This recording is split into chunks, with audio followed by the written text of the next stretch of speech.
Screen 4. The weekly way. Oh, I can't spend the nose. The weekly way.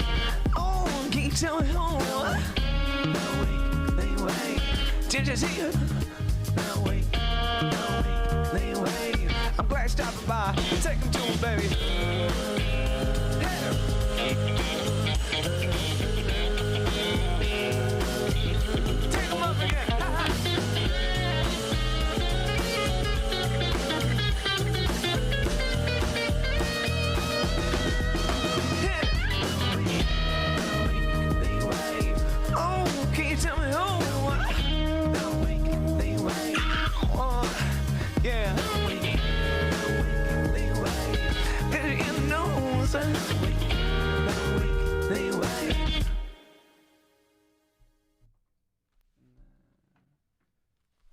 Mash, what's going on, my brother? Matt, this is so good to be here, man. Thanks for doing it, dude. No one's ever driven this far to be on the show. It wasn't intentional, I hope, but like, boy, did you have a rough morning. Yeah. When you wake up at 5 a.m., does it feel like the start of the day, or are you a power napper? I'm definitely a power napper. Nice. I can't do it to myself, and for some reason I feel like throttling it on the caffeine side of things is going to make me better. Yeah. It just makes me a fucking like lucid weirdo at that point. Like Yeah. I said, I've been sober for a little while, so I've been leaning on the caffeine a little too much, and that shit's got me jazzed to the nines. Yeah, dude. I like to say I'm fueled by anxiety and caffeine. Nice. Do me a favor, scoop to that mic a little bit more. Yeah, there you go. Is that good? That's perfect. All right. Mash, it's been really nice getting to know you over the last couple weeks, man. Like, for the longest time, I've only appreciated your work from a distance on Nick Meehan's kit. Yeah. And it's so ironic that we planned the interview for this week because Nick was on the road with me in Cleveland, Canton, and where were we at? Maumee, Ohio. Yeah. And every single show, before we start, someone comes up and goes, I like that drum kit a lot. I was like, well, wait till he smacks that shit, but you should check this guy out. Handshake drums. Yeah. When did you start? You're a drummer by trade. When did you start playing? Let's see. I have an uncle who gave me my uncle John Fisher, who gave me a drum set when I was probably 12. Yeah. It was a Ludwig kit Nice. from like the 60s, late 60s, and blue sparkle kit. And I don't think my parents were thrilled at first to have this drum set come into the house, but I just started like playing it. I would put on headphones after school pretty much every day and started listening to like the Beatles. And so you'd listen and play along and learn records? Did you kind of freestyle a lot? Like, what was the foundations of learning for the first time? It was just really listening with a careful ear to try to figure out if I could hear what Ringo was doing. Interesting. And did you find that so many people talk about like Ringo's parts and like there's all the memes about why he's the worst Beatle. But with him being a lefty playing on a right-handed kit, did you find a lot of his movements to be uncomfortable, or did you like learning that way, where it wasn't like traditional, kick snare beats? Well, I'll confess my Ringo ignorance. I did not know he was a lefty playing a right-hand kit. No, I believe that's the case. I could be totally wrong, but I'm pretty positive he's a lefty. Yeah. So my thing with Ringo is like to play those parts. Like faithfully to the way he plays them on the recordings is actually very hard to do. Absolutely. Because he plays with so much restraint. And the parts I feel like are just perfect for the music. Yeah. To say he's the worst Beatle to me, that's insane. But I think there's... No one else could have done what he did. Yes, absolutely. And there's this weird phase of the Beatles before Ringo with Pete Best, where Pete is kind of like the shining Beatle. Like when they're playing a lot of these Cavern Club gigs, all the other Beatles are behind this drummer front man. Yeah. And they're like, no, fuck that. We need a guy that's going to sit in the back and just do his job. Yeah. And they find the greatest option for that ever. Totally. Yeah. So he's kind of like your first drum inspiration then? Yeah, it was Ringo and very quickly Stuart Copeland. No, dude, as a beginning drummer, were you capable of playing any Stuart Copeland shit? No. It took a lot of hours listening. Yeah. And studying. And so I was self-taught for a long time, just listening to stuff like that. And then I took a few lessons out at Buddy Rogers on Beachmont Avenue. Nice. I don't remember the guy's name. He was blonde and he had a ponytail. And fits the description. Yeah. And then I just got to know a couple drummers that were a little bit older than me that would teach me stuff, show me how to do a few things here and there. And were a lot of these lesson formats two people sitting at their own drum kit, or was it kind of like looking over his shoulder, switching spots, and giving it a try? Looking over his shoulder. I've never really done lessons where there was 2 kits. Interesting. That seems more like a recent thing. Yeah, it seems like you really need to have strictly drum spaces to do that. Yeah. Like my good buddy Charlie Andrews owns Badge's Drum Shop, and it's like Charlie. Every room has at least 2 drum kits, and it's like, dude, what the fuck are you doing in here? Yeah. Like, yeah. But there's an interesting vibe to learning over somebody's shoulder in the way that you learn the ergonomics of a drum kit and like the efficiencies of movement. Yeah. I took lessons, and then I was mostly self-taught listening to stuff, and I would just listen to and play along to CDs and stuff all the time. Yeah. And did you have a setup where you could rewind, go through moments, or you kind of like full song kind of learning? Mostly full song. Yeah. Like I'd put on some of my favorite like Police records or whatever, like Regatta de Blanc, and I'd play through the whole thing. Nice. Or Outlandis d'Amour, and I'd play through the whole thing. Dude, that sounds like a brutal way to learn an instrument. Yeah, it's fun though. And did you find a band quickly, or did you kind of just have this bedroom learning style? The drums were set up in the basement. My brother plays like guitar and bass, so he's a little bit older than me. So we had some bands over the years, like power trio, nice cover bands type stuff, and we wrote some terrible original material, but we had fun with it. We never did very much with it. But what was it, a battle to be in a band with a family member? Oh yeah. Did it bring you closer in the end, or was it like an Oasis kind of moment, like we could break out in a fight at any moment if any of y'all get in the fucking way of this? Like, now you're brother, we're gonna kill you. there were some fights. It definitely wasn't like Gallagher Brothers style. But, there might have been an amp tipped over, or nice. Drum thrown a couple times, but we've worked it all out, I think. Yeah, and so when did you start to dabble in this skill set of kind of like? I wouldn't say you paint drums. That seems like the most simple idea of this, but it's almost like you put players onto drums. So that when someone walks up to their drum set, it's like, oh, I could have pictured this guy 5 minutes before I saw him sit down on it. Yeah. So when did you start dabbling in that? In the painting part? Yeah. Not until recently. No shit. Yeah, like 3 years ago.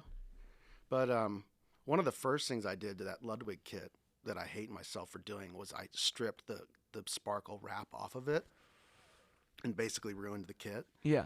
And I feel like it's kind of come full circle where now I've always felt like bad for doing that. So now I'm trying to like beautify instruments, and one day I will buy like a Blue Sparkle Ludwig kit from that same era. Wait, and so was it a wrap or was it? It was a wrap. Yeah. Okay, cool. It was a Blue Sparkle wrap. You just ripped this shit off there. I ripped it off. It pulled up a bunch of veneer underneath, and I didn't know how to do it right. And they just left with bare wood and. Yeah, but power toms and like plain lacquers were like all the rage then. Interesting. And I had this vintage looking kit, and those weren't popular then. So I was trying to make my kit look, modern. And were you playing out a lot that you had this kind of like this comparison thing going on, or? I don't know. A buddy of mine had a Yamaha black recording custom kit that was like, and I was a Yamaha nut, and I was an Omar Hakim nut because he played with Sting, and so I was trying to make my kit look like that. So, I wasn't playing out. It was just like I wanted to have the modern kit that I couldn't afford. So you pull the wrap off. This thing's bare. Did you go and paint that first one? I did, with like paint markers in this like terrible graffiti style, dude. I think I gave the thing away at a garage sale, basically. Damn. It's a sad story. Yeah. Well, and what kind of led? Like, was this your only kit you were getting rid of? Did you step away from drums entirely at some point? By that point, I bought a used Pearl kit at a shop that used to be right down here in Reading called the Drum Shine Shop. Yeah. And my dad took me down there. It was a Pearl kit. It was piano black. And I bought that, and I bought a new Thomas snare at Mash Music, which was in northern Kentucky. Cool. And those were my first like drum purchases that I saved up for. So I just repainted that Pearl kit and sold it to a church up in Mason. And I repainted the Tama snare to match. It matches Nick's Salesman Sample drum set. Yeah. And I put my own badge on it. I took the Tama badge off. Very nice. Because it's like I've repainted that snare like 5 times. It was one of my learning snares. Yeah. But it's the first snare I ever bought new. That's incredible. Yeah. So you called it the Salesman what? It's like it's a Ludwig finish called the Salesman Sample, okay. where they would take strips of their different color wraps and put it on a snare and send it out. That's the legend anyway. Cool. So are a lot of your designs kind of relating to drum sets that you've loved before? Yeah, I feel like I'm trying to do 2 things at the same time, like pay homage to like classic designs and classic paint colors and classic like automotive colors and techniques, and then also kind of like probably with your approach to music, also reach forward into new territory and try to do new things and maybe recreate old wrap finishes using modern techniques, that kind of thing. And with the Salesman Sample Kit, we were talking about the Black Keys before I think we started. I saw this interview with Patrick Carney where he's made that kit famous. It's like the Black Keys kit. Yeah.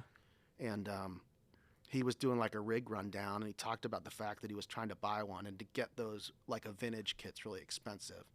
So Ludwig reissued a bunch of them not too long ago. Nice. And everyone loves them. And I'm like, I saw him talking about it, and I was like, they're expensive. I'm like, how could I make a finish like that affordable for like a working drummer? Yeah. So that's when I started figuring out how I was going to paint that finish.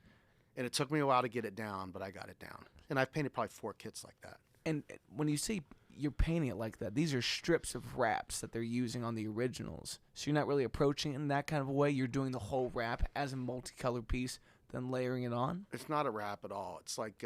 oh, shit. yeah. It's like a sprayed... the whole thing I tried to recreate a wrap look using like real crushed glass and like sprayed clear coat finishes that they use on like low riders and motorcycles and stuff like that. Yeah. And then I use once you put down like a crushed glass base, you can use these candy paints and like paint over that to create the color.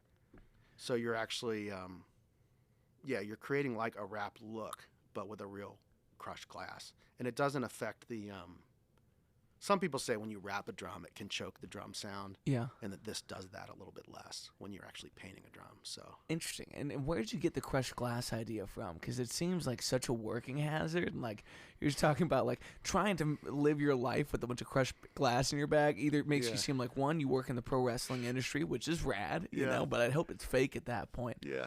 And then you're just a threat to everybody. You know? Yeah.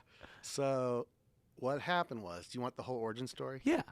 So a friend of mine, Chad Powers, he owns this brewery called Narrow Path out in Loveland on the bike trail, which is amazing. Shameless plug. And so he gave me this snare drum that was a really nice snare drum like 3 years ago. And he was like, it never sounded right to him. He's like, just do whatever you want. So I started researching, and it was a plain wood drum. And I thought, and it was a Craviotto, like DW, which is a really nice drum. And so I just started researching on the internet like I do. I go deep down the rabbit hole sometimes. And I found people like spraying metal flake is what they call it, which is like, people call crushed glass or metal flake. What they're usually talking about is like Mylar. It's actually cut Mylar flake that's cut real small into squares and then colored. So when you see like a bass boat finish or most sparkle guitar finishes, it's metal flake or Mylar basically. So I found these guys in Arizona, Spock and Dino, and they're both like master painters and graffiti artists, and like they do lettering and create fonts and paint with this technique that I use, and a guy, Joe G, that they sell crushed glass to. So I found these guys. They sell this crushed glass. Not a lot of people sell it. It's hard to use. And I'd imagine it seems like a huge hazard. Dude, I naively set down this path of like, I was like, I'm going to learn how to do this, having no idea how hard it was. And it's actually pretty hard. Yeah. So I started buying this glass from these guys, like by the kilo. It comes in these different grits, and there's some like proprietary knowledge how we do it and how we spray it, but it's not that. I mean, it's hard, but you have to be very meticulous with it. Yeah, but you can create incredible results. I'd imagine that the hardest thing must be getting smooth application of such like a fine material that Are you blowing it onto the drum? Like, how is it kind of administered onto the? Yeah, so you put down the base coat color on the drum that you want underneath it, and then you spray a clear coat, wet, and then they make these dry spray guns that you put the glass in.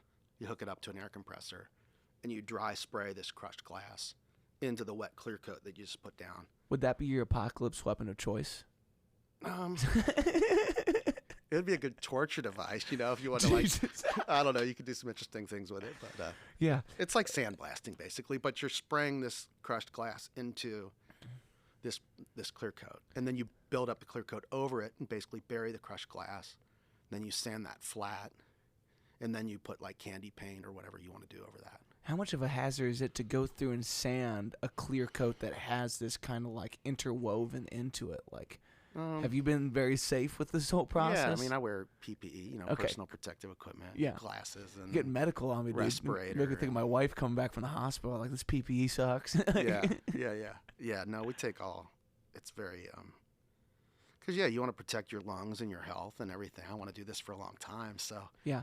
We hear a lot of things about folks in the car painting arena that have major medical issues just because they're not properly wearing those masks. Or they're spending hours in there. It's like, an N95 or whatever you're using only lasts for so long in terms of protecting you from those things. Yeah. I feel like I may be giving up years of my life on the back end by inhaling all the stuff I do, but the beautiful admittance of that was very nice. It's like, what am I going to do about it? Yeah. I take all the precautions I can. And you've learned this whole process on your own, or when you started reaching out to these guys and they're like, okay, why are you buying all this glass? Like, do you need some advice on this before you go spraying shit? These guys are my guys. These guys are they're like family to me now. I might get emotional talking about this because, I mean, I think they were very intrigued by this guy in Ohio buying this stuff, by the kilo. And, so they have been available to me, Spock and Dino, and this guy Joe, G, we call him, and a guy named Sid and a guy named Snick.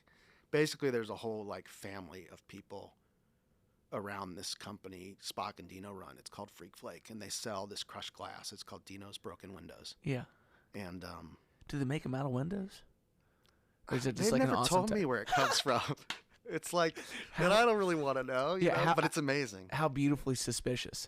I've seen you showing the Freak Flick stuff a lot recently with your raw materials when you were getting ready to do this orange set. Yeah. Which came out looking beautiful. Yeah.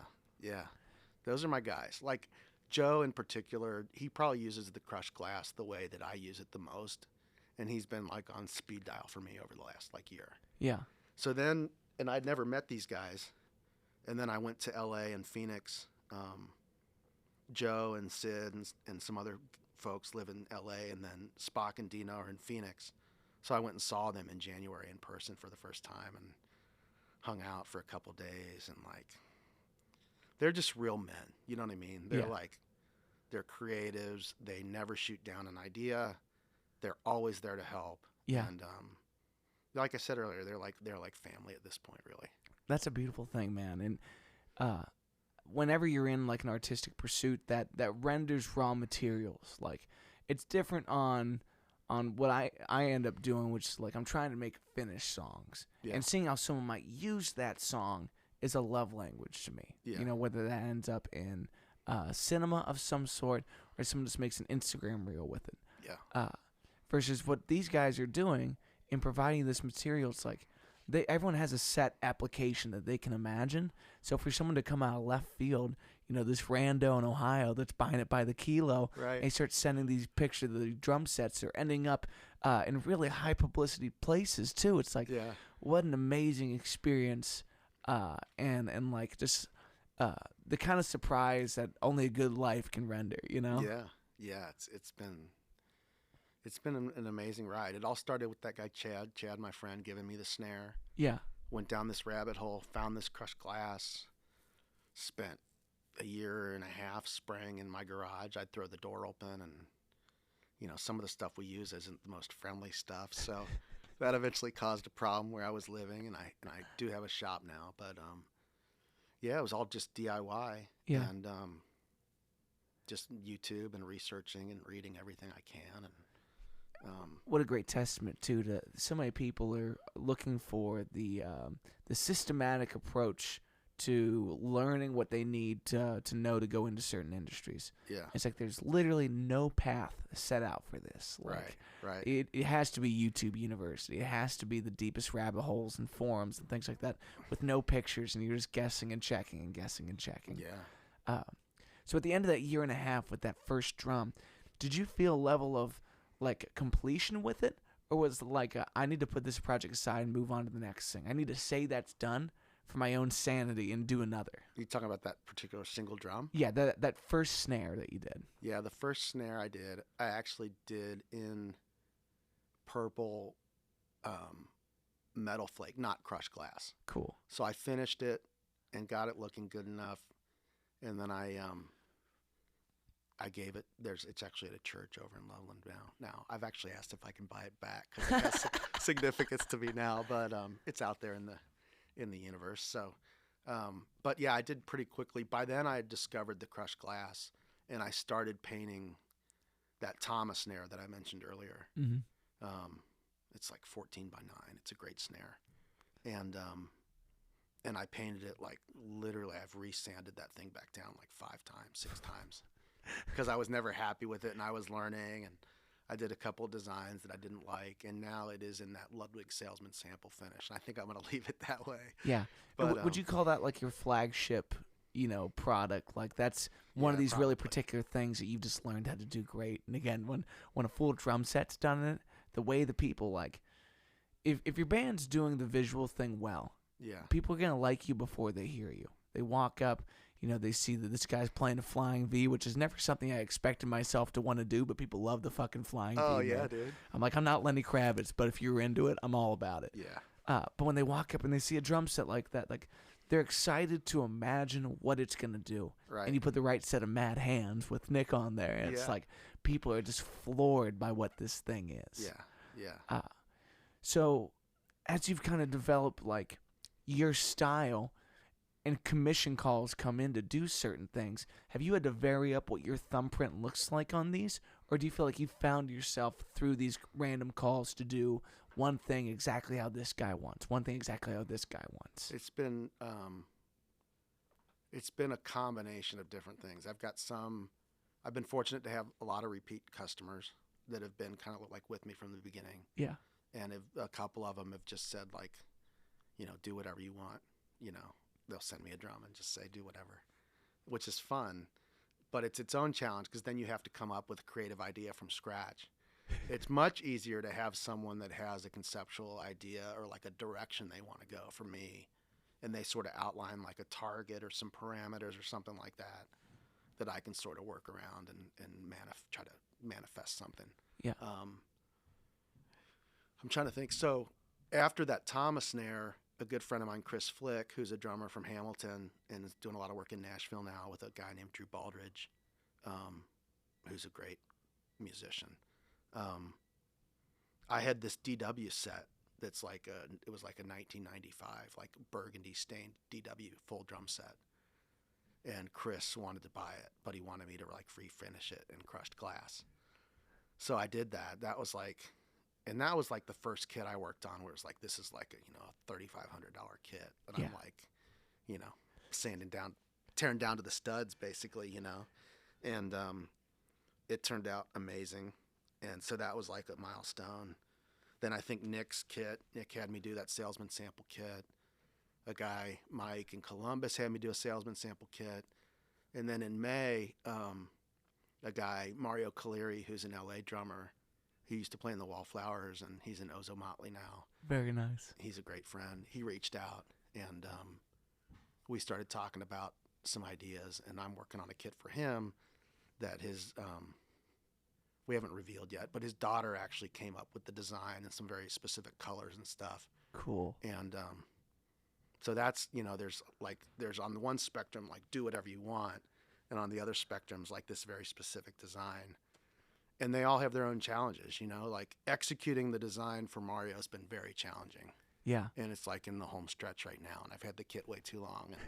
And I love Mario though. Like he was one of the first guys that reached out where was like, I'm I'm getting some notoriety like in the drum community a little bit, you know. Yeah. That was last year. And like you're saying, you personally have gotten some notoriety because of some of these more influential drummers. Yeah, it was. I was working Instagram pretty hard the whole time. Yeah. And so people started to take notice of some things. Handshake drums. Make sure you follow them, everybody. Yeah, it's good right. shit. That's It's good right. shit. Yeah. Also, a live stream fiend. Like, one thing I really love is, like, if I hop on a live stream, I'm expected to be someone doing their thing. Yeah. And with you, it's always just like, oh, no, he's at a badass show right now. And, like, I know. and he doesn't care to walk up and get in somebody's face and make sure you get the shot that you need to see this through the lens of the internet and be like, wow, that's what I'm talking about. Yeah. Yeah. That takes a certain level of boldness that, you know, you and I have talked a lot about Cincinnati scene, and I know you're teetering on the edge of trying to leave us, and I'll reserve my hateful comments in that regard. We'll get to that. But when you have a vehicle to try to share somebody's art and you're passionate about doing so, being almost careless in the way of what people might think of you for going up and capturing these things in the right way is a very takes a very interesting person. And You mean when I'm streaming live? not just when you're streaming live, but like the way you listen, the way you're participating in the music that you're going to see. Like, it takes a boldness and almost like I don't give a fuck kind of attitude to do that, and I really appreciate it. Thanks, And, you know, I just wanted to hammer it home. Keep doing that shit. It's fun. Thank you. know? Thank you. I have fun with it. I'm just a big fan of like all the musicians I've been fortunate to get to know around here and just in general. Yeah. So if I can show up and like show them some love on Instagram, man, why would I not do that? You know? Absolutely. So that's kind of my thing. So People look at me funny sometimes, but I don't care. yeah, you got to move on from that. Right. So when you've had some of these more like more notoriety rich moments where your drum sets are ending up in places that I hope you could imagine, but most people can never imagine, that like it's on the Tonight Show with Jimmy Fallon. Yeah. And you're sitting in the back of the room, you're telling me about that, like Jimmy walks around and goes down there. Like, what was that experience like to watch it come out on the riser? It was crazy. So I Kind of give some background for that cat whole out thing. of the bag. I mean, so I was like, 2023 was a really hard year. Like, I was reinvesting I've just from the beginning reinvested everything back into materials and, you know, running a shop and buying equipment, and like it was a grind. Like 2023 was, things were picking up. Like I said, some people started taking notice, and I've had plenty of work, but it's been hard. So I kind of was like limping into 2024, and on Sunday, January 7th, I'll never forget. I was like, it's like after church. I was in the afternoon, and I get a DM on Instagram from Real Marcus King, and I had heard his name. I'll confess, I had probably heard like his song "The Well," because it's kind of ubiquitous. And some friends had mentioned him that really like him. But so I just clicked on his profile, and he's got some followers, and I'm like, yeah, I think that's this guy I've heard of. And I knew he was young. And he just sent me a message. He's like, hey, incredible work.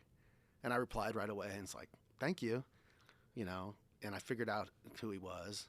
I didn't listen to any music, and I just replied and said, hey, it'd be an honor to, paint something if you ever needed something painted. Yeah. And that led to, a conversation that started, and, the timing was right for, he needed some drums painted, and so one thing led to another, and,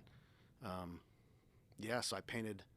His drummer is Jack Ryan, amazing guy, and he's a Noble and Cooley drummer, which is one of the oldest drum company, I think. Really? Yeah, I mean they've been around forever. I always thought they were like a more boutique kind of brand. Like I know enough about brands from Charlie and spending so much time around like a true drum nerd. Yeah, but that's never struck me as like something that has a kind of back catalog that Gretsch or Ludwig or something like that has. It's a little more. I would say it doesn't have the cult following of like a Ludwig or a Gretsch or Rogers or someone like that. Good way to put it, a cult following. It's like a drummer's drum company. Cool. They make amazing stuff. They steam bend, and where you take a plank and bend it, put it in a steam box and then bend it around a form. These drums are not that. These were ply drums, but yeah. So I mean, to be able to paint Noble and Cooley drums for Jack, who's a Noble and Cooley artist, was a real privilege and honor. You know. And is that the first kit that you did for those guys? Yeah, I painted one for Marcus's studio too. Nice. And that's like the orange set? Yeah. Cool. Yeah. And you were this cat's out of the bag. It's like this is all new territory for me. So like totally. Well, and people that endorse your work, deserve your love on the same end of promoting what they do. Not that this is going to be something that brings a lot of new fans to someone at that level, but I'm actually like I would prefer to be under the radar, but on the other hand, I recognize like this work's been really exciting and fun to do, and like to your point earlier, about visual presentation. When you arrive at a concert venue, the first thing I do is I look at the equipment on stage and to start, like you said, start to figure out what kind of show am I getting ready to see, and so to be able to paint drums and congas and bongos and stuff like that are going to be representative of their visual style on stage is pretty cool. Yeah. Well, still, like, keeping your personal life under the radar and just being an individual working with other individuals doesn't matter the echelons of their personal career. It's got to be such an incredible moment to go from staring at every little corner and crevice of these drums and working on this design that really is just like chef's kiss. It's just beautiful. To see that wheeled out on a stage that you've watched through a television, for years, has got to be this big momentous collision of just like real life and dream circumstance. Yeah, it was pretty cool. It was pretty mind-blowing, actually. Yeah. Yeah. That whole day up at New York was like just a crazy day because I've gotten to know his drum tech, Nicky, really well, and some of his crew really well, and so they were working, they were up there busting their ass all day. It's one of their, for some of those, I mean, it was a big day. Yeah. It was Marcus's birthday. And so, like, I flew up in the morning and they had a break in the afternoon. So we hung out in the street. And I hadn't met Jack and Steven, the bass player, and Sleeveless Mike Runyon, the keyboard player. And he's got 3 horn players. And so I hadn't met any of those guys in person. And so we met. And then, like, there was some confusion over whether I was like on the list to get into the show. Yeah. So like, I don't think Jimmy's security knew quite what to make of this guy dressed in camo pants and a North Face jacket, saying that he needed to be let into the show. Yeah, saying I painted the drums, let me into the show. Yeah, that was basically my line. I'm like, I'm not leaving 30 Rock. Just like waving your crushed glass in the street, like I'm that guy. I swear to God. Yeah, I was ready to pick it, but we worked it all out. It was all good, and so. Yeah, I just went up with where the audience goes in, and sat in the back, and the Roots were there, and Ewan McGregor and his wife were on and promoting a new show, and Evan Rachel Wood was on because she's doing Little Shop of Horrors on Broadway right now. Very nice. And then Tariq and Elmo and Cookie Monster and Jimmy played Password, which was really cool. Yeah. And the Roots are doing their thing the whole time, and then Marcus came out and played Delilah. And he started on a grand piano, like right out by the audience. You can watch it on YouTube. It's amazing. And then he walks back and, plays the guitar, and they just kill it. Just one take. And it was amazing to see that. Yeah. When you're working with drums that they do have a really specific sound and a really specific build, do you sit down and play the kit to get an idea of the tonal qualities of it before you go and make changes that could affect the tonal quality? It depends. Most drums I work on, fortunately, are in pretty good condition. Where like the bearing edge is the part of the drum where the head is stretched across the the round part of the drum. Sometimes those need work, so sometimes I'll like make sure I'll get those trued up, and sometimes you got to reroute those and stuff like that. But most of the time I work on drums. Like I never played the Noble and Cooley kit at all. Yeah. I usually don't, And you're not worried about... I tune them up. I put them back together. I tune them up, and I'm pretty good at that. And then I just don't I don't play the drums much anymore.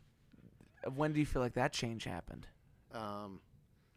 So, Mother's Day of like 21, I think, I stabbed myself in the hand. I was trying to separate frozen burgers, man, and it was not good. Bro. Get hand insurance if you don't have it, by the way. Really? Yeah. Dentists and doctors have it. So, dude, I was cooking on a grill, and I stabbed myself in this hand right here. And I was running around the backyard because I'm bleeding like crazy. And I look up, and I can't bend my left finger down. like I had cut that tendon. So like I had to have that surgically repaired. And then that's like a 10-week recovery, like a therapy that you have to do, very measured therapy. And I was working on drums because I couldn't play. And I had been playing a ton. This was during COVID. And I was working out on a pad, and my hands were amazing. And I've never had great chops, but they were in good shape. Yeah. So then I did this, and halfway into that 10-week recovery, I severed it again. And I was like at home doing this stretching, and I looked at it again, and I couldn't bend it down. I was like, oh, gosh, you know. Yeah. So then I had to have the surgery again. And the surgeon was like, luckily I found a great surgeon. He's like, I can't do this again, though. Like, I can reattach this one more time. But after that, like, you've got to nail this now. Yeah. And so I lost some range of motion because of that. And, like, my hands, just not the same, you know? So I play, like, percussion and stuff like that. But I just don't. Like, my left hand, it just, I don't know, man. And at that point, too, I was pivoting into working on the drums and finding a lot of meaning and, like, I was going through a rough time in life, and I was pouring myself into that. And as that picked up, it kind of became clear to me, like, maybe my purpose in life was to, like, make the tools for the creatives. Like, not, I kind of gave up on needing to be a performer. Do you know what I mean? Yeah. Well, we were talking about this before. It's like sometimes life serves you something that could be, detrimental to who you are, what you do. Yeah. But the only thing you can do is pivot passionately. Yeah. You know, if you really want to approach life with the kind of gusto to get all the juice for the squeeze out of this 100 years, if you're lucky. Yeah. A moment like that needs to be definitive of what your new purpose is, not what you've lost. Yeah. And like the access to the body is something that I'm scared about. I think a lot of people are scared about, and every part of your being deserves to have some attention and love, whether that's learning how to lift your toes up and having some mobility in your feet, or, you know, when the day comes that your hands don't do what you want to do, finding another way to engage the mind and the body in the thing that you love. Yeah. And it's encouraging to hear of a story like that where life serves you a tough hand, no pun intended, and it's time to do something new with your talents. Yeah. Yeah. Yeah, for sure. I mean, yeah, it's one of those things where I look back now, if that hadn't happened, I wouldn't be sitting here with you right now. Yeah. You know? Like, if I hadn't stabbed myself in the hand, I might still be trying to be, you know, Steve Gadd or something like that, you know? Which I would never have been, but you know, yeah. But it's a good goal to have, man. It's something that everyone loves to play if you've learned to play. It's like there's nothing like it. Yeah. Do you think you get a similar type of joy, though? Like, when you finish the project, ship this thing out, and then you can show up and hear it played. Yes. Yeah. Without question. Yeah. Yeah. That's where I take pleasure in that now. Is that why you would let a rowdy festival at the Southgate House use your kit for an entire day? Yeah, so I could stand out front and hear it. Yeah. I was watching that. I was like, oh my God, this dude's so bold. Like, this thing might not come back the same. Like, they are drums. They're meant to be hit, but people got different styles, man. They might send that thing to hell. Yeah, that was a little risky, but that's like a really nice drum set you're talking about too. Yeah, dude. It's a beautiful setup. Yeah. That's I gotta plug that too. That's a Sugar percussion kit. My guy Jefferson Schallenberger is one of the best drum builders there is. Yeah. And so I bought that kit when I had some extra cash that I probably shouldn't have bought it, but it was like it's so amazing. So I own some of his snares and that drum set, and I just feel like too, I bought that when I was playing more, and since I don't play, I don't know if I ever sell that set, but I want other people to be able to play it, you know. So I've just made it available to guys around town. That's a beautiful thing, man. Yeah. So now when you shop around for drums, do you look for things that have an approachable canvas? Like, there's not a lot to take off this thing before you start doing your work? Or do you say, like, if I like the drum and how it sounds, then I bring it back in, and whatever I got to do to get it down to bare and start to build up is how we go? Yeah, I mean, you have to get every drum down to bare to do what I do. Yeah. And sometimes it takes a lot of time. Sometimes that's most of the time on a job is getting like adhesive and everything removed and getting it ready to like prime and paint. I'm trying to pivot towards doing more new drums, and I've got like my own badge and line and everything Charlie at Badges has been selling some of my snares. So I love like restoring and do restorations for people, like on significant kits, you know. But working on new drums is way easier because you don't have to do any of that prep work at all. And you can get right into the creative process. Yeah. You know. Do you have like a book of information, like, okay, if I'm approaching a Slingerland from this era, this is the process I got to go through to most smoothly get the veneer off of there, to get the lacquer, to pull the wrap off without damaging the drum? Yeah, I've worked on drums from the 30s, 40s, old Leedies, Slingerlands. I've worked on, some really cool drums, a Camco. And to answer your question, most of those drums were just made out of the wood that was around, you know, so it was like maple. Yeah. And birch, kind of, but mostly maple. So when you're like doing any like vintage drum, a Slingerland or a Gretsch or a Rogers or whatever, yeah, you have to be kind of mindful of what the wood species is most of all, because like sometimes they'll be mahogany and that's a lot more porous and soft and different than maple. So I don't like sand into that as hard because it's a really pretty wood to begin with, so you don't want to like take off too much of it. So yeah, but I'm pretty surgical with like a sander. I can take off exactly what I want at this point, you know. What grit do you have to use to start a lot of these processes? Like, I guess I never really thought about how porous the wood is and how much that's going to make a difference in the end. Yeah, if it's got a lot of adhesive on it, which is typical with most wraps, if you take a wrap off, there's usually glue around the whole thing. It's a pain, and you can start with like 80 or 150 grit. Holy shit. Some Rough Rider bullshit. Yeah. And then after that, to get a wrap off, do you steam the drum? How do you kind of... It depends. Sometimes I use like a heat gun. So usually there's a seam you want to get started, and there's like some tape underneath that. So I usually get that started and then figure out how tough it's going to be to get the whole thing off. Cool. Sometimes they just come right off. Yeah. Sometimes. That's got to be a great moment, like super satisfying. Like it's like peeling anything in a full strip, you know? It's just like, you're like, oh yeah, baby. Yeah, right? Yeah. It's like when that onion comes apart really easy, you know? Yeah. So do you still cook much? No, I don't make time to cook. Well, I was good. But it seems like you're a bit of a hazard in front of a grill, man. I'm going to be honest with you. It seems like you probably shouldn't. Don't buy frozen burgers. That's the whole moral of that story. Oh, but dude, you ever go to the Vonderhaar's market and get the super burgers? No. Okay, dude, they're best frozen. You take a frozen one of those, you put it on the grill. Were you holding a knife? Wow, how did you? Okay, I had a stack of frozen burgers, dude, and I had a knife. I don't even want to talk about it because it was so graphic. And yeah, the knife just went through, man. Oh God. Yeah, dude, don't. So seriously, yeah, I think about people that work with their hands and make a living with their hands, like. Yeah. Because it sucked, man. How do you insure the hands? You can get insurance. And what's that like a month? I have no idea. I've never looked into it.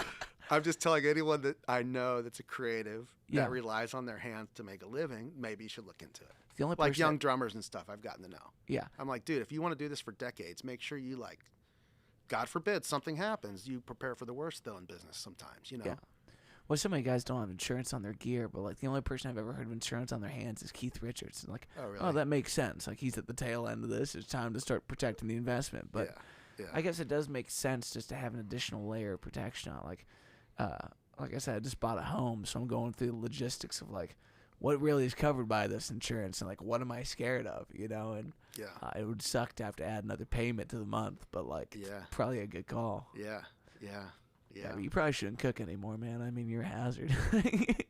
I can cook it up, man. I just don't do it. I don't make the time. I need to get back into it. Well, also, like, it's harder to cook for just yourself, especially when you're working weird hours. Like, you finish at 3:30 in the morning. It's like, am I really going to go in and start sauteing onions right now? I'm like, what's open at 3:30? I need some food. Dude, that shit's devastating to your body, though. It's like, my least favorite thing about this job category is the dietary restrictions. Right. Like, you either eat dinner at 4 o'clock or you eat dinner at 2 o'clock, you know, and in between those hours, you're just fucked, you know, no options there. Yeah. I was just talking with Nikki Marcus's drum tech. We were talking about getting in better shape. Like, dude, I need to lose like 40 pounds, man. It's on. Dude, that's way harder for those guys that live in a bus, though. I can't imagine what you got to do to keep yourself healthy and mindful when you spend every day sleeping in a coffin, rolling out, you're going 80 down a highway, and you get 45 minutes at a Buc-ee's to call it workout time. Yeah, it's right? like, you might as well wait to shower at the Flying J coming up here in a couple miles. Yeah. Like, that's rugged. Yeah. I love a good Flying J, but I've never taken a shower. Oh, no. I've been considering it more and more, but I also don't sleep at gas stations that often. Every once in a while, if it's just me, like I'll make it into a little apartment in my Suburban. We'll call it a day there. Yeah. I'd rather not do that shit to myself. I'm with you. Yeah. I'm with you. I've slept in my Outback before. Dude, that it's a situation that you make do, but it's never like preferable. Right. I like seeing like the van life people. Like I follow that subreddit, and it's always interesting where it's like someone's been knocking on my window. It's like, dude, that's the scariest fucking thing I could ever imagine. Someone coming up knocking on your window. Can I tell you a story? Yeah. Dude, so I painted a Louis Vuitton snare, a Slingerland Radio King from like the 40s, for a friend of mine, Jesse Jervis. He plays bass. He's vintage precision bass on Instagram. An awesome guy. And his daughter Zoe was turning 13, and so he had me paint. And she's a drummer, and so he had me paint a drum for her as a surprise. It's a Louis Vuitton. Yeah. That's rad. Do you have any pictures of that? Yeah. Send me some pictures of I'll that. send you pictures. Yeah. And, yeah, I hope I don't get sued by LVMH or I don't Pharrell. think they're watching this show yet, you know? No. Hopefully Pharrell is. Yeah. We love you. So they live up near Bell Fountain. And so Jesse had a gig. And so I drove up there like on a Thursday night. I can't remember. It was, like a month ago. And I got there at like 8:30 at night and watched them play for a while. And I had like a beer, okay, at this place in Bell Fountain, Ohio.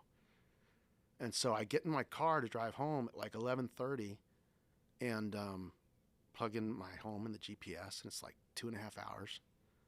And I start getting really tired like 45 minutes in. And I stop at a gas station, and I got a Liquid Death and a Monster, okay? Good combo. And I drank the Monster, and I was still tired. I'm like, I am not going to fall asleep at the wheel. So I pulled over on what I thought was like a farm road and climbed in the back of my Outback and laid down because I did not want to fall asleep. You know what I mean? Mm. And I wake up to a flashlight and someone banging on my window. And I stumble out of the car to a policeman who's got an attitude. And there's like 3 cops there and an ambulance within like 5 minutes. And so it took me a while to like explain to them like why I was there and what I was doing, which was a very simple explanation. But they wouldn't listen to me. Like I think they thought I was a meth head or something like that. Yeah, it seems like an overdose if you're just walking up, and that's what they're scared of. And he's like, dude, your eyes are dilated. I'm like, because I just woke up and I'm really confused. And like, you know. So I got out and they were like questioning me, and this guy's like got his flashlight in my face, and I'm like, just delivered a drum. The case it was in is in the back of my car. I just bought a Monster and a Liquid Death. And this other cop's up looking in my car. He's like, yeah, he's right. There's a Liquid Death and a Monster up here, you know. And like, it took like 10 minutes to like convince them that it was very innocent.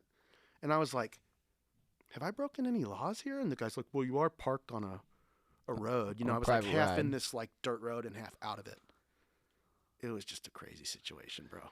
Yeah, dude, and that's like the worst person to get woken up. Well, I guess it's not the worst person. You know, there's people out there looking to take a car and things like that. But like, it's just it's the closest I've been to ever falling asleep in my car, and I was just scared because that's happened to friends of mine before. And I was like, I'm not going out like in the middle of Ohio, you know, in a cornfield. Yeah, that's a sad way to lose. I thought I was making a good decision. Yeah, I did make a good decision, and these guys made me feel like shit. Yeah, and thankfully, like, if you do pull into a Love's or a Flying J or a Pilot or any of those like big gas stations, like, it's a pretty normal thing to climb in the back and call it for a few hours. I should have done that. Well, it's, you know, you try to persevere. Like, we've all had nights where like you're up past 4:30 in the morning. And it's like, man, seeing this from the other side. Like, my wife used to get up at 5:30. I'm like, baby, I only see that from the other side. Yeah. The other day we're driving back from Maumee, Ohio, and it's 4:30 in the morning. We're getting past Dayton, Ohio. Dude, me and Nick Meehan are sitting in the front seat. Like I said, like I've stopped drinking and all that stuff, so I'm the DD for the night. Yeah. Nick's had a couple beers. We're in a good conversation, and we're driving past like the Right Pat kind of area, and I see this big light move across the sky and just disappear, and like a pace I could never imagine. Yeah. I'm like, well, this definitely is a place where cool military shit goes down. Yeah. But I'm like, boy, if I wasn't in such a clear state of mind, UFO? I'd be convinced that we've been visited again. Yeah. And it doesn't help that stuff's just like not common knowledge, but like it seems like we're being toyed with, you know? Yeah, right. I don't want to think too much about that, but boy, is it better just to go sleep at a pilot than to be out there like, I done seen it. Right. I seen the other side, brother. Right. Yeah. I was lucky. I mean, I felt like it. Luckily, I didn't have any alcohol, and I'd only had one beer, and it was like 3 hours before. Yeah. You know. Or also, I heard of a guy the other day getting a DUI because he had like penne and a vodka sauce, and he had a lot of it. And this guy's like, dude, I'm a former alcoholic. I stopped drinking, but I had enough of this pasta to blow. Holy shit. And it's like, that is so messy for every aspect of your life. I'm sure you spend $10,000 on your legal fees to get out of a situation like that. Right. And you never know. Like, honestly, it's safer to keep a breathalyzer on yourself and just to check it out before you start driving your car, because it's a scary fucking thing. Right. Do you mainly hand deliver your drums, or do you ship a lot of things? I ship a lot. What's the process of making sure how long do you leave it out to dry before it's going to go in? I mean, most of the stuff I'm using cures is pretty hard and ready to let's reassemble and ship within. I mean, I should probably let them sit up a little bit longer, but I usually let them sit for like a week. Do you find yourself on a time constraint with a lot of these things? Like, folks need it for a certain set and setting? Yeah. No one calls you early with a project? Yeah, and I'm behind. Yeah, okay. I owe some people some stuff. Like, yeah. And do you find that the business is at a point where it kind of needs to scale in that direction, where like you need a protege or a second set of hands? I'm trying to figure that out. Which, back to the Marcus kit that went on Jimmy Fallon, I got to give a shout out to my guy Zach Sabatelli, who he actually plays drums and works with Lydia Shea, who's very nice, local. Yeah, she was just awesome on the podcast a couple weeks ago. Yeah, wonderful. I saw that. Yeah, congrats on the new EP, Lydia. It sounds great. Diaries. Yes. Yeah, it's great. And Zach's like a great friend that I met through that gig where I took those drums down to Southgate House. They played, and I needed help getting the stuff for Marcus across the finish line. Yeah.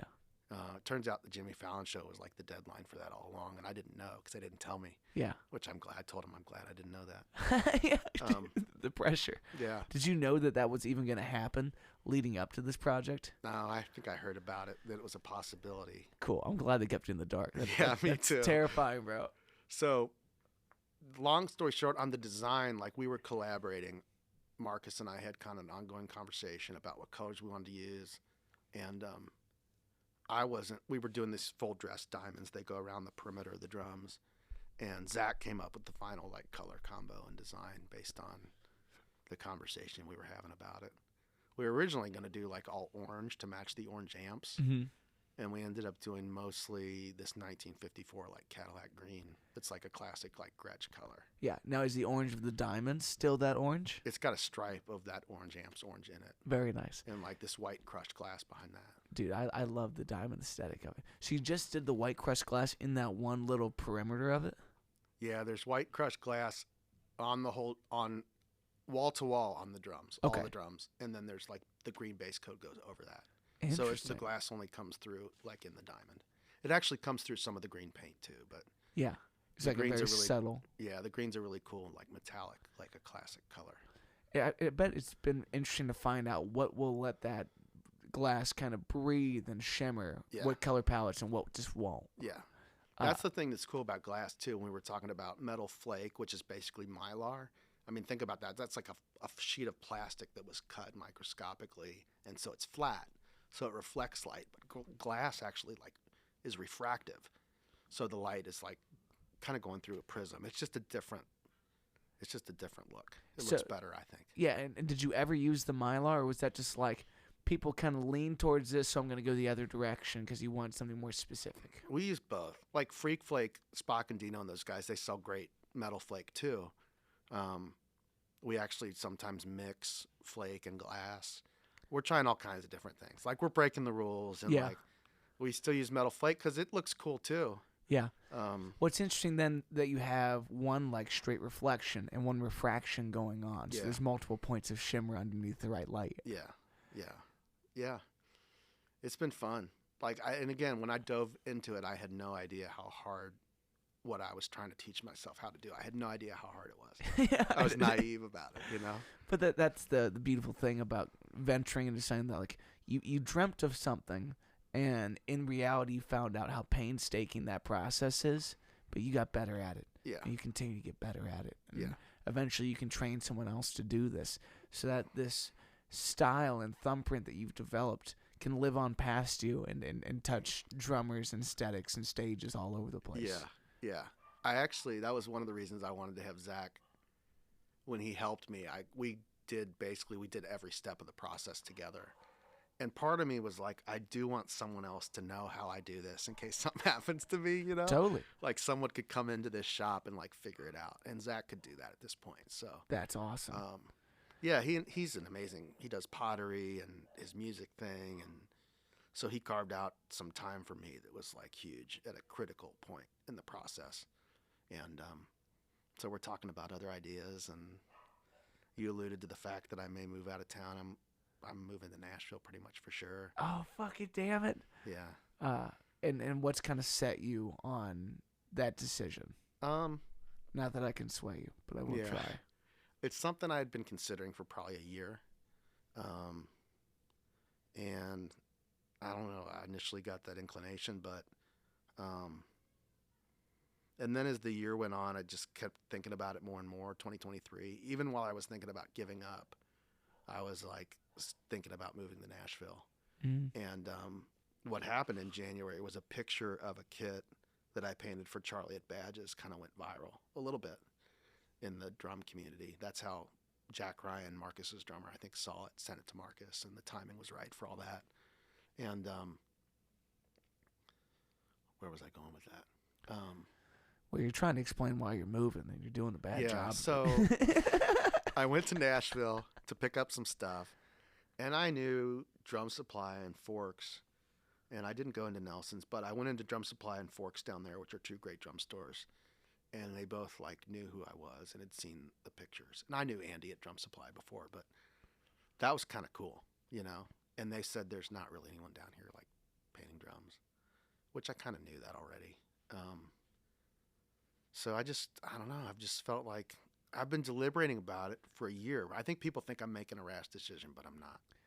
Well, I think... and I love this town. Like, I was born here. Yeah. My badges say Cincinnati on them, and I might leave them that way. Yeah. I might figure out a way to do a small shop here and a small shop there. My opinion of it is very, very biased.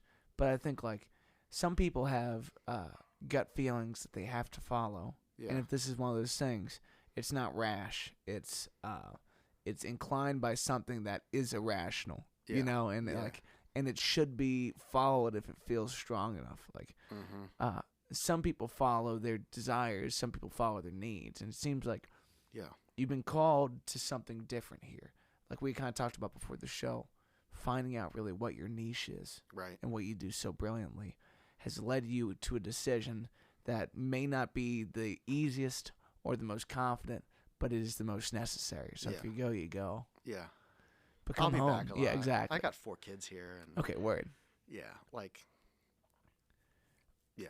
My biggest question with those things, and I kind of went back and forth with the thought of moving to Nashville for a long time, is what am I missing there besides the networking during the week? Yeah. And can you achieve that by being down there for a couple days a month? And Nashville has a very odd kind of gated community kind of feel. Yeah. It's like if you haven't lived there for a decade, they really don't give a fuck. Yeah. And they don't take well to out-of-towners in that kind of a way. Yeah. And I respect that too, because they do have something to guard. They have this industry that has a set capacity for how many people can do it. Right. And they want to be reasonable about that. But when it comes to something like what I do or what you do, where it's like, no, the art flourishes wherever it flourishes, and the demand grows in certain markets just because. Right. But there's assets in Nashville that you can go down and tap into. It's like there's no work down there that I'd be taking for myself that someone else would be going after. I'm trying to play my songs. No one else down there's trying to play my songs. Right. No one's trying to make your kits, but there may be a high demand for that you need to be around to hand the cards, shake hands, get people to know what you do on a more personal basis so they can join that repeat customer kind of phase. Right. But is that worth the rent expense and the experiential expense of being somewhere that is Bachelorette Central, Vomit in the Streets. Now I'm trying to talk you out of it. So I've learned that lesson. Yeah. I've learned some Broadway lessons for sure. Dude, they're just gnarly down there. But I respect that there's an industry that's appeared that may not be what they want. It's not what the songwriters want or the studio musicians. Yeah. But Broadway's doing better than ever, hopefully, for those players that can charge $20 to play any request that you want. And they murder that. They're amazing at that. Yeah. I've gotten to know some of those guys down there and the gals. Yeah. I believe there's people that make six figures doing that job, 3 shifts, 4 days a week. Yeah, and they work their ass off. Dude, and they are more brilliant than people give them credit for. Yeah. Just because they play a lot of repeats doesn't mean they don't pull off something miraculous by listening to 3 seconds of a song, getting a chart and saying, let's do it. That's fine. Yeah. I was at Tootsie's. Was it last night? No, the night before. And watching some of those, there was a girl named Hannah there singing and with a band. And they had never played before together, the group. And watching those musicians do that and like work out songs on the fly and like, you know they're doing stuff that's actually kind of hard. And it's impressive. Hard, yeah. It's very hard. It's subliminal in some places. There's a lot of emotional intuition that you need to have, and then there's a lot of clear leading that needs to happen. Like, one thing that I've talked to my friends in Cleveland and Cincinnati about is when you look at Nashville or in LA or New York, they have a populace of musicians that if your guy gets sick, you can call this person, and they will learn the book and be on the road and do that job great, and at the drop of a hat. Right. But to get to a place where you have those kind of killers available for you, you need to support that aspect of the market. Yeah. So there needs to be more songwriters, more performance, more touring, in sustainable formats. Yeah.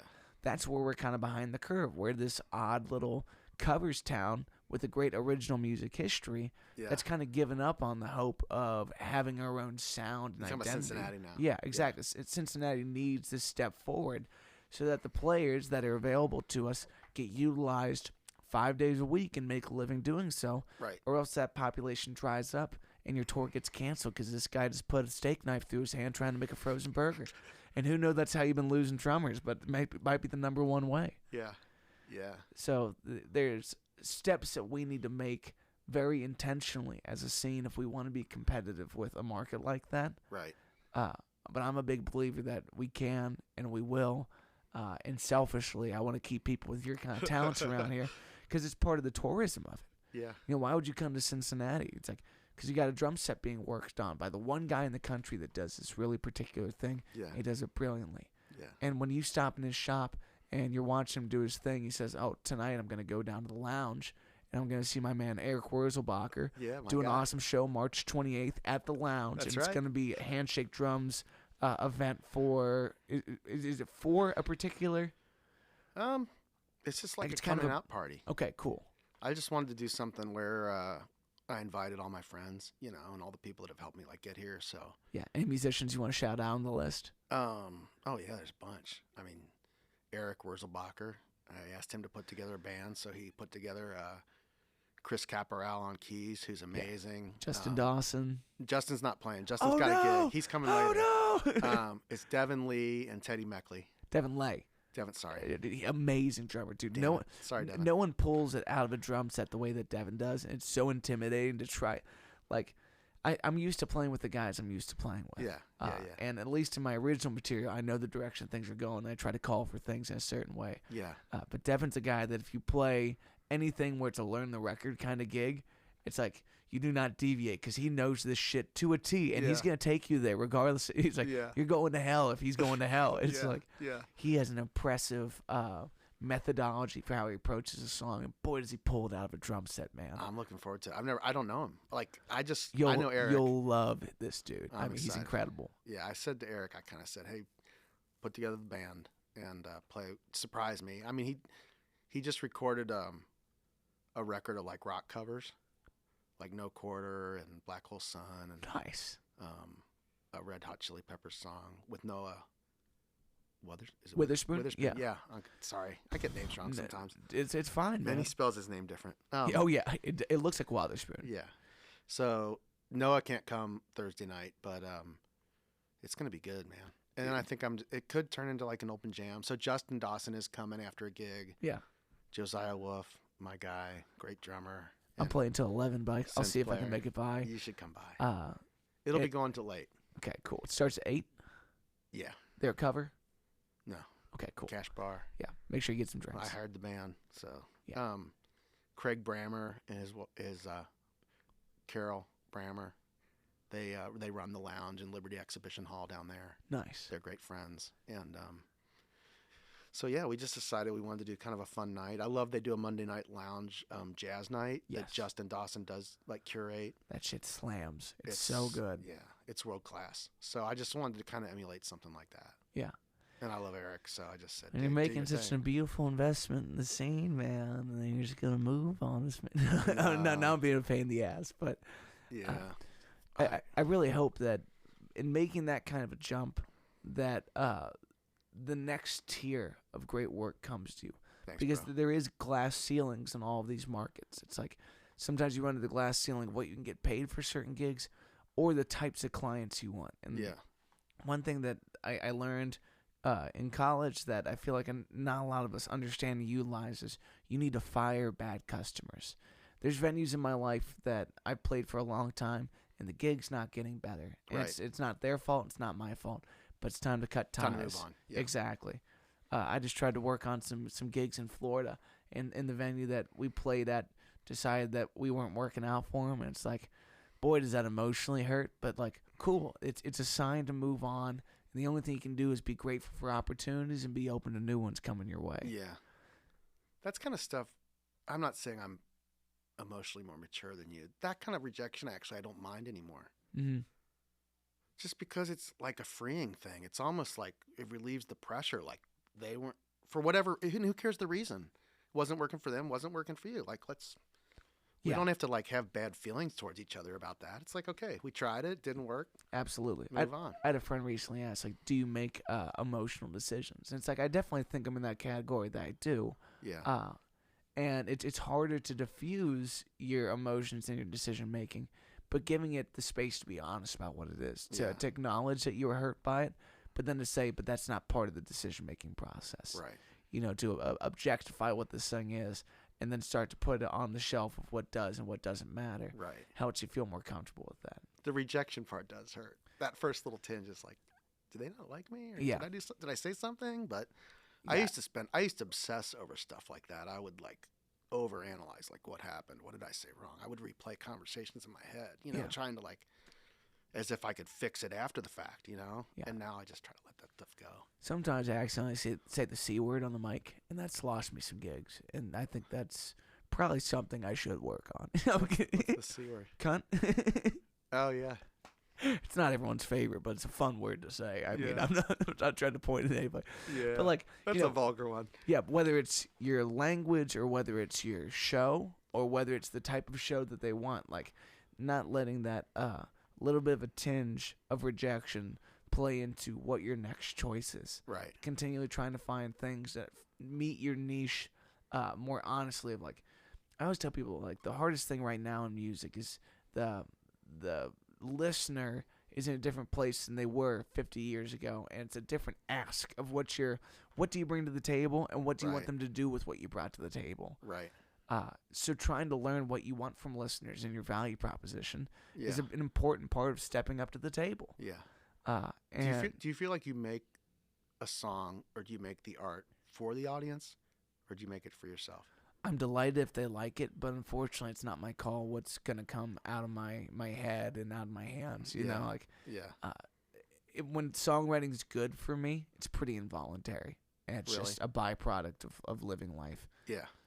And there's a lot of songs in my catalog that, right now I'm at a place where I'll play cover gigs and things like that, and I do 50-50 my stuff. Yeah. And if there's not a lot of people in there, I'm doing my stuff for 4 straight hours. Heck yeah, bro. So I dig into weird side of the catalogs where, like, I can feel myself, what I would call pandering, in the music, and trying to make decisions based on what I think might be relatable to them. Right. Or what might be trendy in that kind of thing. Right. And I despise that shit later on. Yeah. And it's like, I need to write things that feel like the chapter markers that I want to look back and live by in my life. It's like tattoos. Like, You wouldn't get a tattoo for somebody else's appeal. You know, maybe someone's name across your lower back, but that never ends well. Right. So when you're writing, it's like you got to be really honest about the setting of your life. Yeah. So when you look back in 15 years, it's this unadulterated idea of who and what you were. Yeah, I'm with you. Yeah. Do you find that looking at pieces you've worked on is kind of a timeline, or does the work all kind of run together? It's definitely a timeline. Because I'm sure you look back at old songs. I look back at work I've done, and I'm like, yeah, I see all the mistakes and the flaws and things I'd do different. But yeah, I'm really excited for like where I'm headed. You know, like we were talking about before, I'm really excited to like continue to combine old techniques, old colors, pay homage to the past, but like explore some new, some new designs. Yeah. And when you say new designs, you kind of keep a sketchbook around and saying like, these are the shapes and moods I want to go for. Yeah, I'm like really into color and shapes and stuff. Like I kind of think in color and yeah, so I'm always like combining different colors and sketching and stuff, which is kind of new for me. I mean, I used to do that when I was young, but it's one of those things that I kind of discovered in me in the last 3 years through this process that I'm really good at that part. Yeah, well, it's interesting to relearn to be like I describe songwriting or any creative endeavor to be whimsical. Yeah, you know, sure. It's like I need to be open to my imagination being way off, but being like spot on in some ways. Yeah. And not judge those ideas until they're implemented in some way. Because like there's a lot of times when I'll write a line, I'm like, shit sucks, backspace, and it's like, unfortunately, you just gotta leave it and move on. You know, whether that for you is going to be like a mixture of certain paints or certain designs, like keeping it for a later date where it might present itself to you as a really rich and worthwhile endeavor. Yeah. I think one thing I've focused on is just trying to make something compellingly beautiful for me first. And I have really high standards. So it's hard for me to like ship something before it's like perfect in my mind.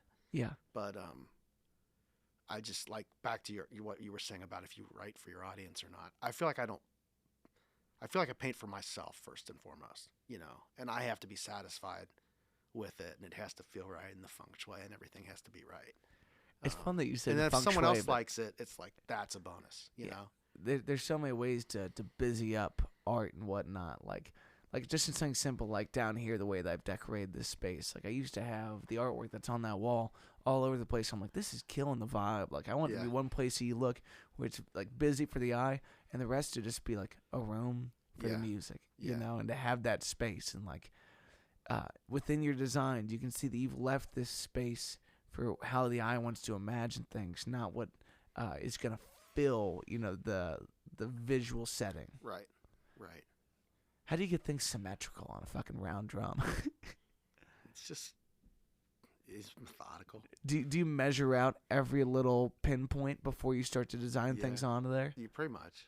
And do you use like a laser's edge? No, I use like I have like a measuring tape that's made out of like webbing, or like a strap. Okay. So you can like put that on the drum and like measure out. It's not like having a measuring tape. It just lays on the drum. And you sit there with like a mechanical pencil and mark things onto there? Or like... I mask them up. And okay. So each drum is like, if you think about a drum, they kind of have predefined panels in between the lugs.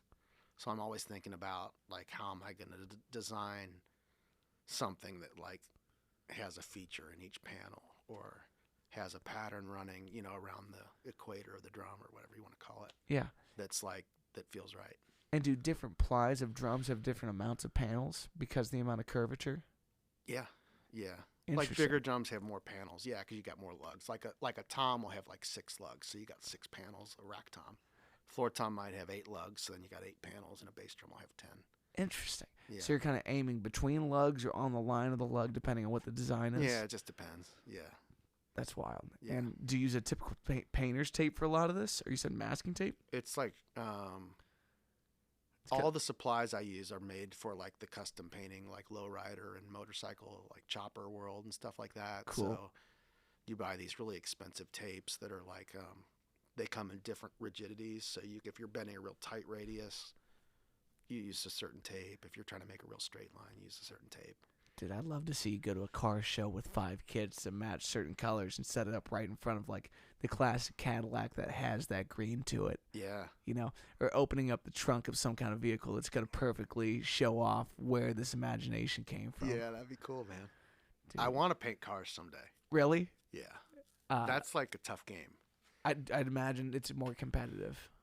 It's competitive and it's hard work, you know, because to get a whole vintage body, especially like perfectly flat and ready for paint, it's just a lot of work. The guys that do it do like 3 or 4 cars a year and charge, you know, 6 figures or whatever a car. Yeah.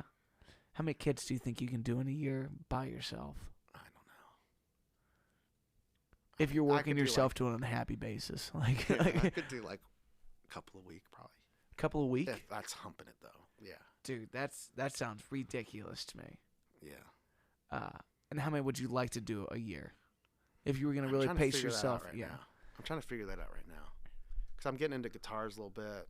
Okay. I'm doing a project right now for an office in Nashville where they're gonna hang some drums like from the ceiling, like an installation. Cool.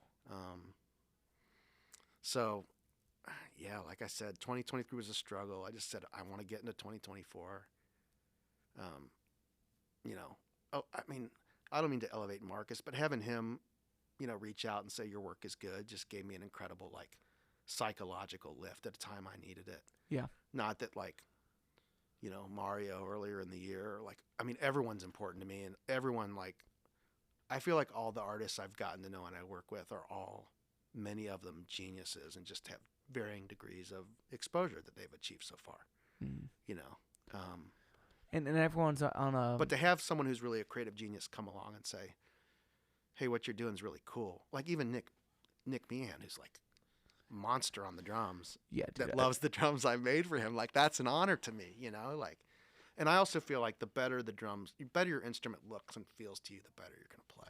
Yeah, if you're excited walking up to it to play it, you're coming in with a little more juice in the tank. Yeah.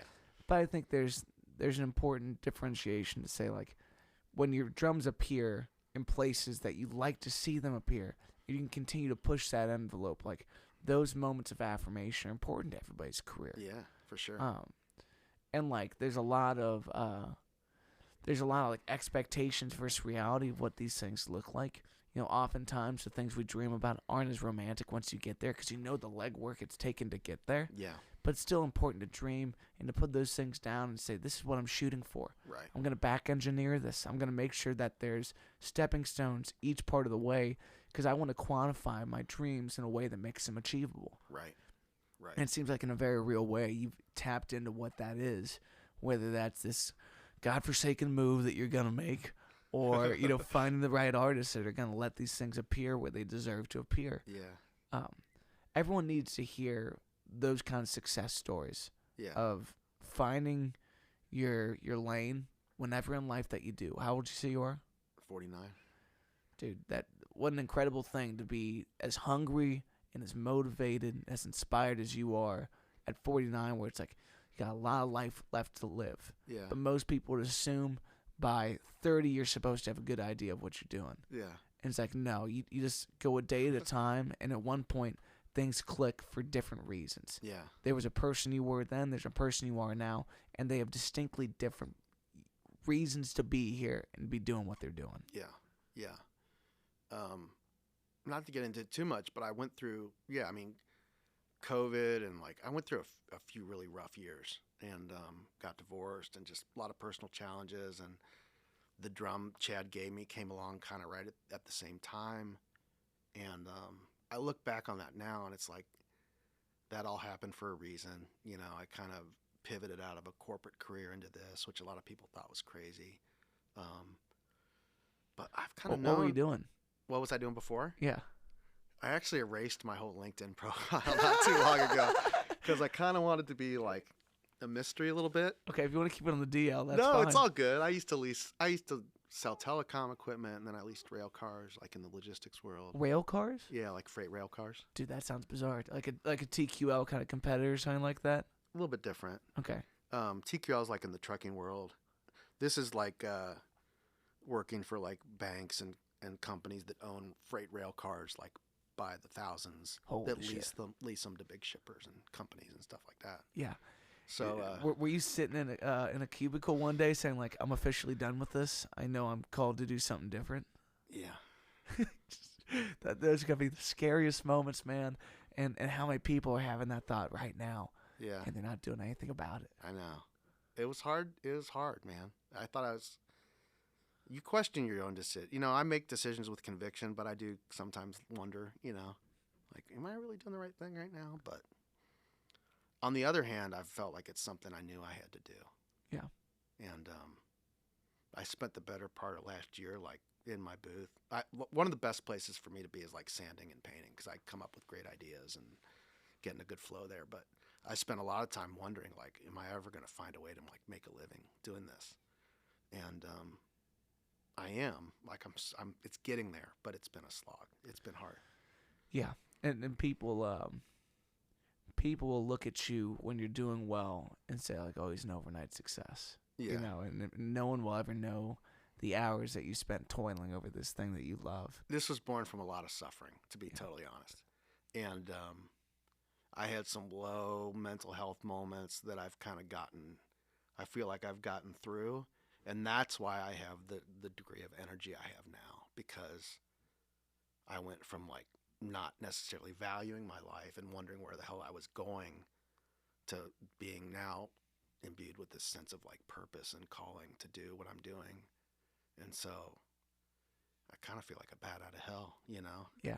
You are a champion of your circumstances, my brother. Thank you. Yeah. As we start to conclude today, is there anything that you want to promote, a type of business that you're looking for, any things you want to speak into the universe and need to come your way? I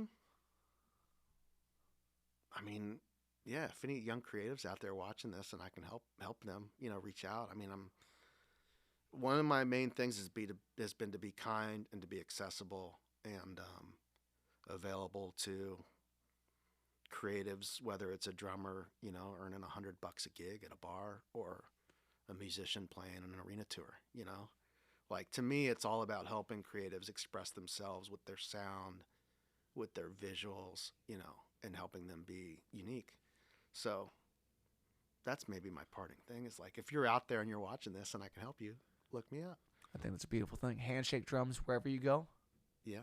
HandshakeDrums.com and Handshake Drums on Instagram. I'm pretty much an Instagram guy. Yeah. I tried to figure out Snapchat. Dude, I can't figure that app out. Snapchat's not where the businesses should lay, but I think TikTok, if it stays in the legal world, you're good to go. TikTok and YouTube and Instagram, I think, are the avenues moving forward. But yeah, above all things, I think in person is where you're most potable, brother. Yeah.